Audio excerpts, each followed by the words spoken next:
Ya, ya, selamat malam saudara.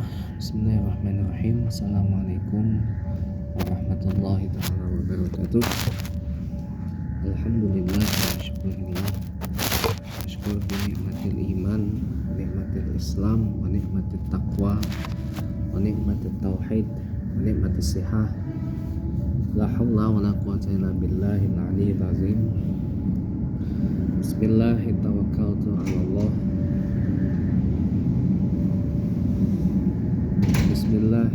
Bismillahi khairillah. Bismillahi masyaallah. Bismillahilladzi la yadurru ma'asmihi syai'un fil ard wala fis sama' wa huwas samiul alim. La haula wala quwwata illa billahil aliyil azim. Bertemu lagi kita dalam siraman rohani Assalam edisi hari ini hari Senin 15 Januari 2024 bersamaan 5 Rajab 1445 Hijriah. Gak kerasa ya, bentar lagi kita mau masuk bulan Sya'ban dan tidak terasa bentar lagi Ramadan, bulan yang ditunggu-tunggu oleh miliaran umat Islam sedunia raya gitu. Nah saudara, pada kesempatan malam hari ini rasanya saya pengen berbicara satu hal yang jarang banget saya bicarakan. Ya mohon abaikan yang di belakang agak bising ya.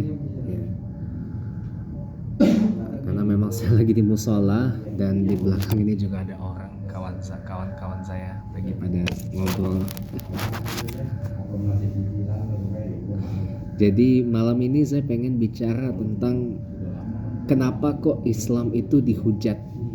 Ya, apa asbab Islam itu dihujat dan kenapa kok penghujat Islam itu makin kesini makin banyak gitu loh.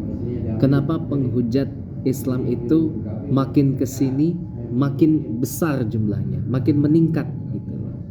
Baik itu yang secara terutama di media sosial secara online maupun yang terang-terangan secara offline gitu ya.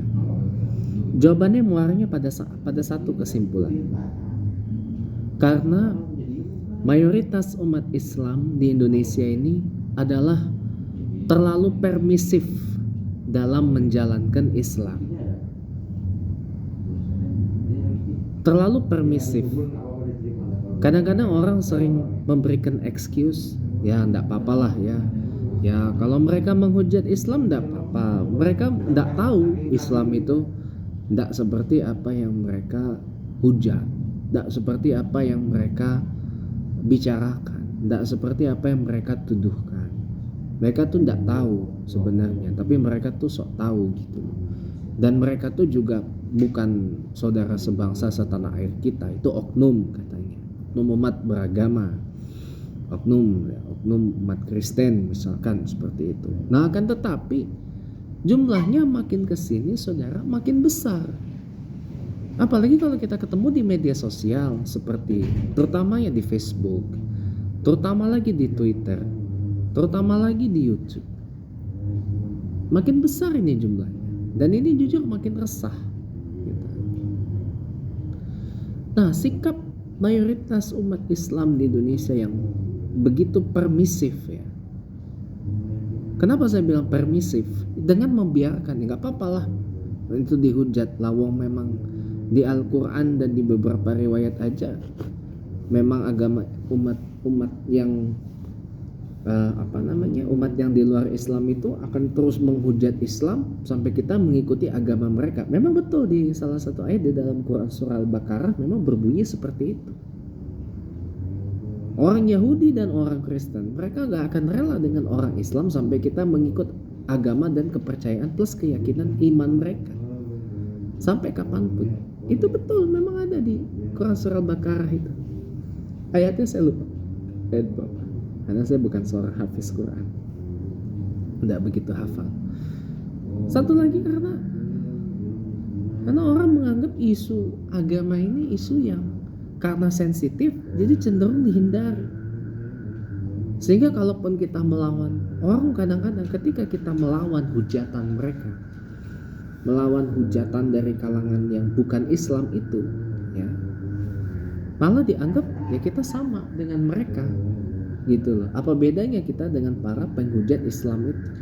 Ya enggak? Makanya jadi karena sikap permisifnya mayoritas umat Islam di Indonesia inilah yang membuat kenapa penghujat Islam itu makin bebas berkeliaran di negara ini dan makin besar jumlahnya, gitu. Dan orang-orang yang terpancing untuk keluar dari Islam, untuk murtad pun juga makin besar, ya. Tidak ada pencegahan. Orang kadang mengatakan sudah tidak apa-apalah dia murtad gitu kan, memang itu pilihannya, memang itu keputusannya, memang itu sudah decision dia, sudah pilihan dia, sudah choice dia, ya udah itu terserah dia, ya dosa tanggung sendiri, ya kan. Dia sama Allah aja, dia sama Tuhan aja yang tahu kan kalau dia murtad gitu kan. Nggak terlalu mudah untuk kita membiarkan gitu loh. Terlalu kalau saya simpulkan terlalu mudah untuk mayoritas umat Islam Indonesia ini untuk membiarkan. Ya udah biarin aja lah mereka menghujat Islam, mereka menghujat agama kita, mereka menghujat segala macam itu. Banyak excuses yang terjadi di tengah-tengah kita gitu. Karena memang mayoritas umat beragama di umat Islam di Indonesia khususnya itu memang sangat permisif dalam berislam ini. Bukan sangat asertif, tapi permisif. Yang lebih bodohnya lagi, ketika kita berusaha menjalankan Islam itu secara kafah, secara total, secara maksimal, secara serius, secara all out gitu ya. Kadang-kadang tuduhan-tuduhan gak karu-karuan muncul, seperti radikal, ekstremis, fanatik gitu kan. Pasti akan muncul seperti itu. Bahkan diksi kadrun, kadal gurun pun keluar. Jadi orang tuh takut. Makanya keluar narasi. Ya udahlah, kita kalau berislam tuh berislam yang B aja gitu loh. Yang biasa-biasa aja gitu loh. Nggak usah yang terlalu ini banget gitu loh. Terlalu kuat banget, terlalu kokoh banget, itu nggak usah, biasa aja gitu loh. Apalagi kita nih di Indonesia kan, yang heterogen kulturnya ini kan, ini bukan Arab gitu kan, pasti begitu narasi-narasi yang keluar. Hati-hati, itu provokasi teman-teman. Itu provokasi dari orang yang dari orang-orang yang memang berusaha untuk membuat kita bercerai dengan agama Islam. Hati-hati, itu provokasi. Makanya saya selalu wanti-wanti kepada Anda para pemirsa, dan khususnya pada diri saya sendiri, ya. Ketika orang tidak memegang Islam itu kuat-kuat, ya. Orang nggak megang Islam itu kuat-kuat, ya. Hidupnya tuh nggak bakal tenang, nggak bakal damai. Bukan hanya nggak bakal selamat, nggak bakal tenang, nggak bakal damai. Dan ketika kelilit masalah, buntu nyari jalan keluarnya. Ke kanan buntu, ke kiri buntu, ke depan buntu, ke belakang buntu, ke atas buntu, ke bawah buntu, buntu semua. Dan orang itu menjadi mudah dirasuki syaitan, mudah dirasuki iblis. Akibatnya apa? Dari yang mestinya manusia memiliki naluri insaniyah, berubah menjadi naluri syaitaniah. Dari kepribadian insani menjadi kepribadian syaitani. Hati-hati. Ini kalau kita megang Islam itu gak kuat banget. Kita memeluk Islam itu gak erat banget, gitu loh. Kita memeluk Islam itu tuh kayak gak erat banget, gak kuat banget. Itulah. Ya itu akibatnya. Orang jadi mudah frustasi, mudah galau, mudah marah, mudah emosi, mudah sedih, mudah tantrum, ya kan? Kenapa? Karena megang Islam itu meluk Islam itu nggak kuat banget gitu. Memegang akidah Islam itu nggak kuat banget gitu. Ya kan? Akibatnya orang jadi mudah tertipu oleh dunia gitu. Dalam satu hadis riwayat Bukhari Muslim disebutkan kesenangan dunia itu adalah kesenangan yang menipu.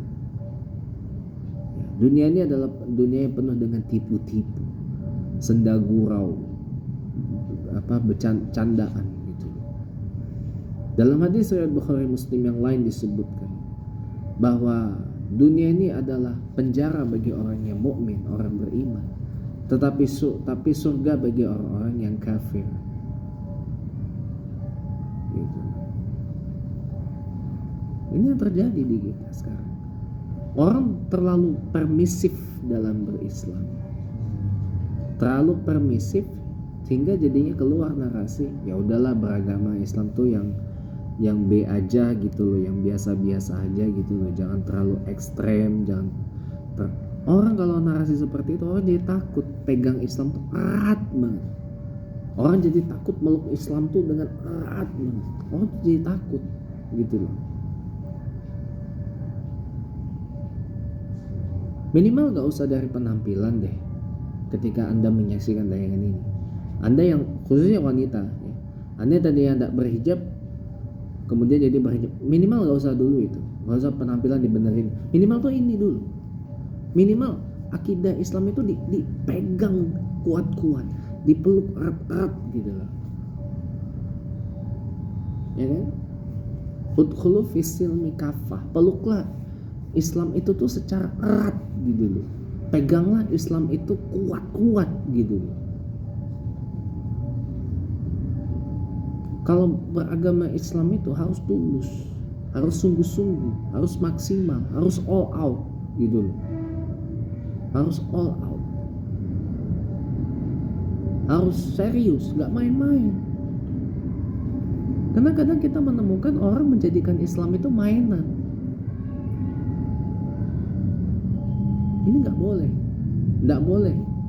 Orang menganggap Islam itu, menjadikan Islam itu mainan. Gak boleh. Karena orang terlalu permisif, akibatnya terjadilah hujatan-hujatan kepada Islam. Gitu. Harusnya ketika ada penghujatan kepada Islam, kita lawan. Lalu kita kasih tahu, oh ini tidak sesuai. Kalau misalkan bawa hadis, ya kan? Lihat dulu hadisnya hadis apa dulu. Apakah hadis hasanah, sahih atau palsu, dhaif. Itu. Karena banyak penghujat Islam yang bawa hadis itu pun hadisnya dhaif, palsu. Bukan karena cocok dengan otak kita, tidak, tapi memang hadisnya, riwayatnya hadisnya itu memang palsu. Di antara sekian banyak hadis, ya, hanya 700 yang masuk dalam kategori sahih. Hanya 700-an yang masuk dalam kategori sahih. Sisanya masuk ke dalam kategori hasan, kategori mutawatir, ada kategori-kategori, dan banyak juga hadis yang dhaif atau palsu. Hati-hati. Bukan masalah cocok atau enggak. Kita memakai hadis pun juga enggak boleh sesuai dengan nafsu. Gitu loh. Hadis itu ada asbabul wuruknya, sebab periwayatan dari hadis itu. Sama halnya dengan ayat Al-Quran yang jumlahnya 6666. Itu ada asbabun nuzulnya, ada sebab turunnya ayat Al-Quran itu. Makanya kalau kita bisa baca Quran, Anda pasti akan tahu setiap ayat itu asbabun nuzulnya apa, dan cara mengartikannya pasti di luar daripada apa yang sudah diterjemahkan Karena kita umat Islam bukan umat terjemahan, tetapi kita umat Islam berpegang kepada original teksnya dari ayat Al-Quran dan hadis itu, bukan terjemahannya. Jadi tidak bisa kita letterlek memahami, oh ini tertulisnya seperti itu Pak, ya terjemahannya. Tapi Anda tahu nggak? Ya kan? Asbabun nuzul dari ayat Al-Quran itu, asbabul wuru dari hadis itu, Anda tahu nggak? Kalau nggak tahu ya nggak usah. Kita jelaskan. Wajib bagi kita menjelaskan kalau punya ilmunya. Kalau nggak punya ilmu ya udah diem aja, gitu loh. Jangan kita menganut pandangan apa? Yang penting ngomong, tapi ngomong yang penting, gitu loh. Ya. Tapi bukan yang penting ngomong, tapi ngomong yang penting. Iya, ya kan? Jadi berbicara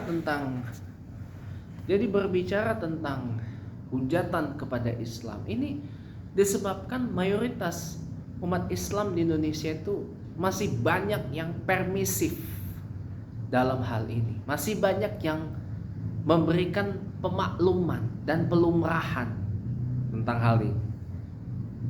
Oh iya, mungkin kan orang-orang ini kan tidak tahu gitu kan Islam tuh kayak gimana. Ya, jadi mereka karena mungkin hanya melihat di permukaan ya kan, mereka hanya lihat apa yang nampak gitu ya kan, apa yang terlihat gitu kan, dan mereka mungkin membaca hanya terjemahannya doang gitu kan, akibatnya lari ke arah hujatan. Oh ternyata Islam tuh begini. Tugas kita lah untuk membela agama Allah ini dengan memberikan penjelasan yang sebenarnya.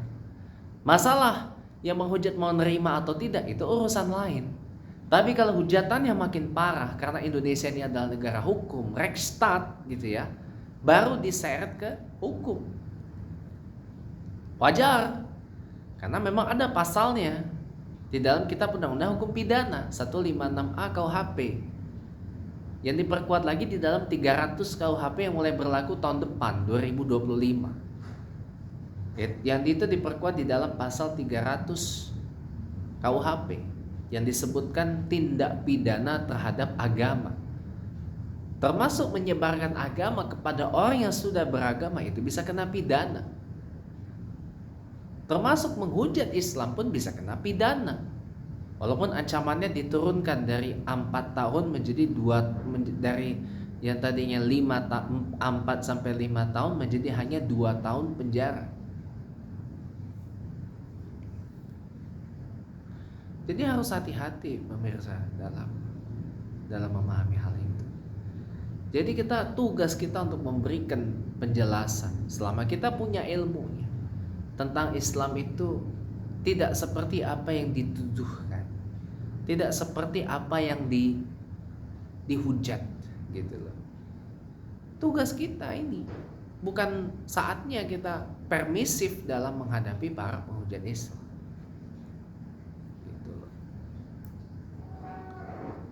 Berbicara kita mas, yang penting kita satu Indonesia, toleransi, jaga antar umat beragama gitu kan, yang penting kan urus aja iman masing-masing. Nah itu karena kita saking permisifnya ya, kita nggak mau melibatkan diri kita dalam perkara seperti itu. Padahal sekali lagi saya bilang, kalau kita sudah mengenal Islam itu apa, Islam itu artinya apa, kita sudah mengenal definisi Islam itu apa, kita sudah mengenal pengertian Islam itu apa, kita sudah mengenal Islam itu maknanya apa, tidak ada alasan buat kita untuk tidak membela Islam. Apalagi turun beberapa ayat tentang kewajiban kita membela agama Allah. Ada yang paten ada di Quran surah Muhammad ayat ke-7. Di samping Quran surah Al-An'am atau Al-A'raf ayat 68, tambah lagi dalam Quran suratul Hajj ayat 40 kalau saya tidak salah. Banyak. Tapi yang lebih paten itu ada yang ada di Quran surah Muhammad ayat ke-7. Barang siapa menolong agama Allah, barang siapa membela agama Allah, maka Allah akan membela dia, akan memudahkan urusannya dan meneguhkan kedudukannya. Nah, orang tuh banyak yang permisif masalah beginian. Udahlah, yang penting kita saling bertoleransi aja, jaga ke iman masing-masing, urus aja lah iman masing-masing lah, urus aja agama masing-masing lah, begini begitu dan lain-lain sebagainya, ya kan? Tapi yang memulai itu siapa? Kita kok terlalu permisif banget gitu. Berhentilah menjadi umat Islam yang permisif, jadilah umat Islam yang asertif, yang aktif gitu, tapi tidak hiperaktif. Kalau sudah mengenal Islam beneran ya, tidak mungkin akan hiperaktif dan tidak mungkin juga permisif, tidak mungkin, ya. Tidak mungkin, karena Islam tidak pernah mengajarkan yang namanya hiperaktif, apalagi permisif. Tapi kita umat Islam, kalau kita sudah kenal banget dengan Islam ini, diajarkan untuk menjadi umat yang asertif, paling tidak aktif dalam berbagai hal. Kenapa? Ketika kita gundah gulana, ketika kita risau, ketika kita lagi ada persoalan, Islam itu menjawab semuanya. Islam itu kalau kita kenal banget, Islam itu adalah agama yang solutif, bukan solution. Solutif, karena di dalam daya-daya keislaman ada solusi demi solusi untuk pemecahan masalah-masalah kontemporer kita di masyarakat. Di Islam bagaimana diajarkan bagaimana berpolitik yang benar, berbisnis, berniaga, berekonomi yang benar, bermasyarakat, berkomunitas, berkeluarga, berkewarganegaraan yang benar. Diajarkan bagaimana bersuami istri yang benar. Diajarkan bagaimana menjaga akidah dengan benar, menjaga agama Islam ini dengan benar. Banyak. Kalau kita mau kenal Islam, kita mau belajar Islam lebih serius lagi, ada banyak itu jawabannya. Mau apa aja ada jawabannya semua. Ada jawabannya semua. Ketika kita gundah gulana, kita kalau sudah kenal Islam, ya, Islam itu pasti ada jawaban dari gundah gulana itu. Allah itu pasti punya jawabannya. Ya. Allah itu pasti punya jawabannya. Kalau kita mau mengenal Allah, sekali lagi, kalau kita tidak mau mengenal Allah, ya sudah, tamat sudah riwayat hidup kita ini. Benar.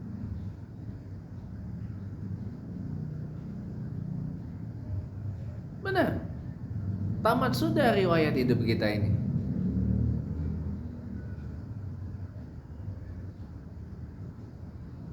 Benar, gitu loh. Hidup kita tamat udah kalau sudah tidak benar gitu.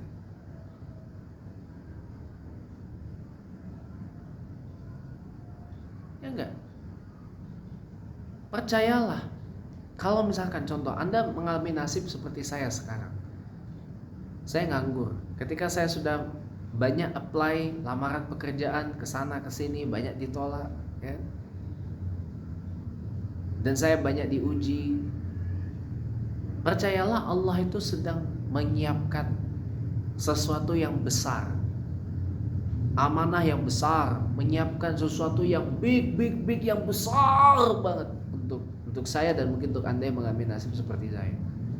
Percayalah, waktu Allah tuh pasti waktu yang terbaik. Karena Allah itu tidak pernah berbohong dan tidak pernah ingkar janji.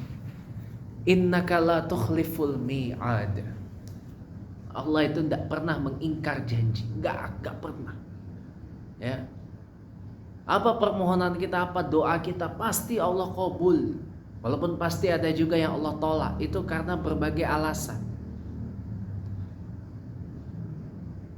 Dan itu pun juga adalah hak prerogatif dari Allah untuk mengkabul dan menolak doa. Ya, Allah pasti punya alasan kenapa doa kita tertolak, kenapa doa kita ditolak oleh Allah.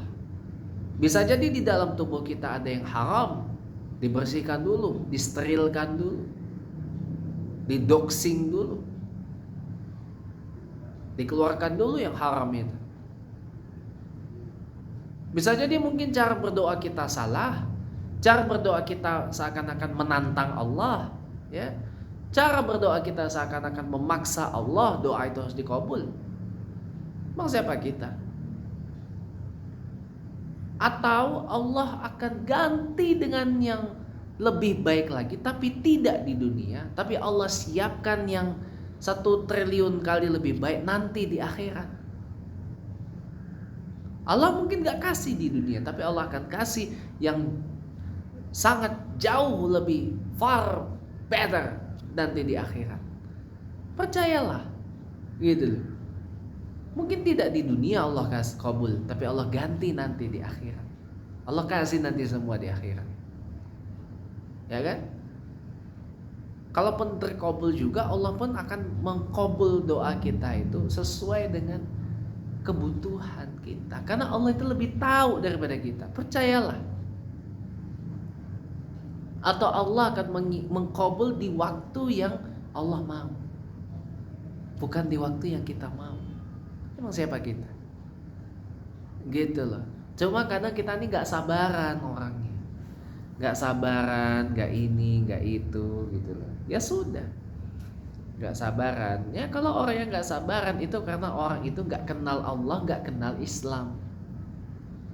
Dia gak genggam Islam itu kuat-kuat, lemah dia Islamnya. Makanya jangan diikuti yang begitu-gitu. Gak usah diikuti, gak usah dicontoh, ya. Gak usah kita terpengaruh akan narasi-narasi yang dikeluarkan oleh orang-orang yang lemah Islamnya. Kalau kita berislam tuh berislam yang biasa-biasa aja. Itu juga penghujatan sebenarnya. Tanpa sadar, narasi itu juga sebenarnya narasi menghujat kepada Islam. Hati-hati loh. Penghujat Islam itu bukan hanya dari kalangan bukan Islam aja. Dari kalangan Islam sendiri juga ada penghujatan. Narasi-narasi seperti itu apa enggak penghujatan namanya? Ya enggak? Udahlah kita nih berislam tuh yang biasa-biasa aja. Yang penting kita tidak lupa sholat. Kalau nanti pas bulan Ramadan, bulan puasa ya puasa gitu kan. Kalau doa ya berdoa gitu kan.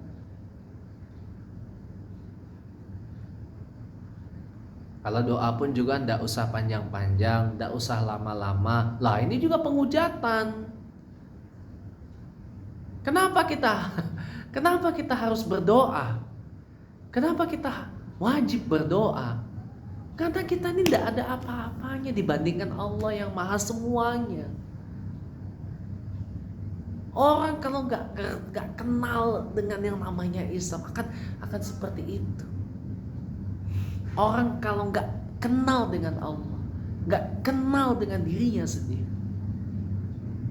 akan narasinya tuh seperti itu. Jawabannya banyak. Kenapa? Kalau kita sudah kenal Allah, pasti kita tahu jawaban. Kenapa kita harus berdoa? Kenapa kita harus sholat?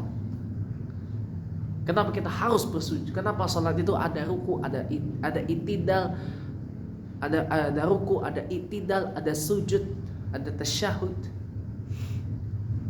Dan kita harus nunduk kita ke tempat sujud. Itu ada jawabannya semua, tapi pembahasannya nggak sekarang, nanti, ya, karena waktunya terbatas.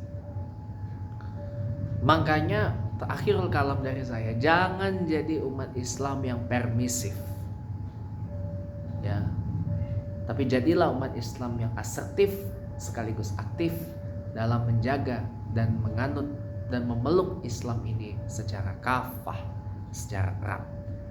Wassalamualaikum warahmatullahi wabarakatuh.